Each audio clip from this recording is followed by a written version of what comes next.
Yes, this one's kind of a fun one. Actually, it is it's called Boomerang Ouija, and it's by Alcimedes, maybe? Yeah. Probably not. So this takes place when you take a Ouija board to Australia? Sure. So it's a Ouija story, which we love, but it's also a coincidence story. Are you going to put some didgeridoo in the background? Yeah. That was pretty close, actually, surprisingly. For someone that's never attempted a didgeridoo sound. Yeah. Pretty spot on. When I first got it, it was kind of fun to screw around with. Fast forward a few months, having it over for parties, etc., and there were some pretty weird nights. Decide after a few extra weird nights to just be rid of it. Give it to a friend who's going to school in Alabama that I know I'll never talk to again. A month later, at a random house party I would normally skip, I run into her, and she happened to bring the Ouija board with her. It somehow finds its way into the trunk of my car that night, and I end up taking it home. 3 months later, I give it to someone else, this time someone on the West Coast.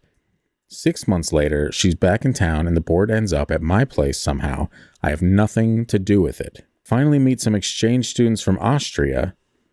I convince them to take it with them as a funny American remembrance. This was my senior year of college at this point, and you know what I just thought of for the first time? This person's not very nice. Yeah, they're not very nice at all. Yeah. Yeah, not nice. 9. Wow. Okay. Yeah. Yeah, not very nice. Yeah, well, your first thought isn't like, I'm going to throw this away or I'm going to burn this in a back alley. Do you remember when we talked about Tristan and how Tristan found out to take, in this case, the Ouija board over running water? Moving water, I believe. Moving water. This person is just lazy. They're like, yeah, you take this. Yeah, and doesn't understand that there are consequences to their actions. Consequences to your actions. Yes. You know, I've heard of burning them. I've heard of doing different things. Running water, I'd never, or moving water. But this person obviously is too lazy. True. To take the responsibility. If you're going to own a Ouija board, there's responsibility, wouldn't you think? I would think. You know, to the responsibility to not own one, but to close the portal that you have recently opened. Sure. Yeah, there's that. Okay. So finally meet some exchange students from Austria. I convince them to take it. Funny, haha. Funny American remembrance. Yeah. And we wonder why other countries don't like us. We do wonder that. This was my senior year of college at this point. I graduate. They go back to Europe and take the board with them. All is well, and I know I'll never see it again. The next year, I go to Madison for their State Street Halloween party. Drop in on some friends who are still in school. Start walking in the back door, and I see the 2 exchange students from Austria. They're back and at this one particular party. What are the odds? What are the odds? Pretty high when the Ouija demons are involved. Yeah. A lot of manipulation on the Ouija part. Yep. I made everyone with me leave, and we went to the other side of town again. They knew about the board and wanted to see if they'd brought it with them. I suppose it's not as unlikely as I think it is, but I didn't want to get it back again. I'm still assuming someday that thing is going to show up on my doorstep. That is interesting, and that's kind of like similar to what we talked about in Tristan's story, actually.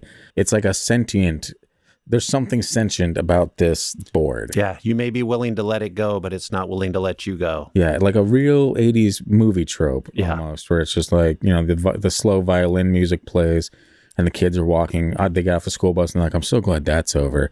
And then it slowly pans to a desert scene. And it's like, and then it's like, oh, what's that in the bushes outside little Timmy's house? Yeah. It's the Ouija board that they thought they got rid of. They thought they got rid of. And then in the second movie, no, I'm not going to go that far. That's spoilers. That's too many spoilers. But yeah, what do you think that is, man? Do you think it's possible that this thing, like there's coincidence and then there's what this man just explained, or woman, I'm not assuming. I think it's kind of fascinating that believers, like, obviously I'm like the one that always says, yeah, give me a Ouija board. There's nothing to it. I've never experienced anything weird when I've used one. Yeah.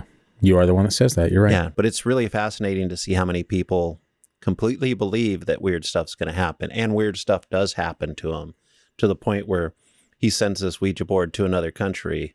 And obviously, when these kids got back to their mother in Austria, their mother was like 9. And then... You love working that in. Yeah. It's one of the few things I can say. Yeah. And sent it back to the U.S. because Austrian mother knows what happens when you pull out a Ouija board. Sure. Yeah, crazy story, though.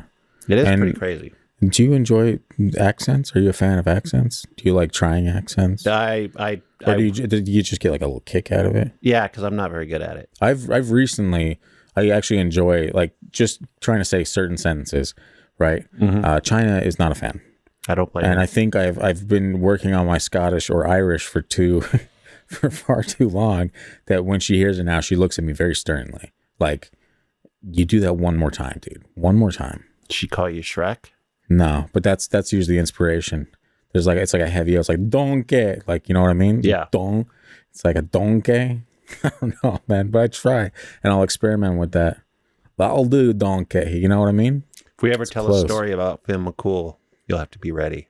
I won't be ready. I'll be, unless the story is just that'll do, donkey, or anything along those lines. Is that even a Scottish accent? I don't think it is. Or is that a Mike Myers accent? I think it's just a Shrek accent. And we all believe that's how all the Scottish sound. Yeah. That's similar to my Kermit the Frog accent. Ooh, that's pretty good. I know. Yeah, but that's all I can say. I can't say an entire sentence as Kermit, but I'll try. I think that's the end of the story. But yeah, China's not a fan. China's not a fan of accents. Sometimes it seems like she's not a fan of me, especially when I do accents. Yeah. It's like most of the time I'm a fan of you until you start telling me that I'm crazy because I'm a skeptic. Well, you're crazy because you're a skeptic.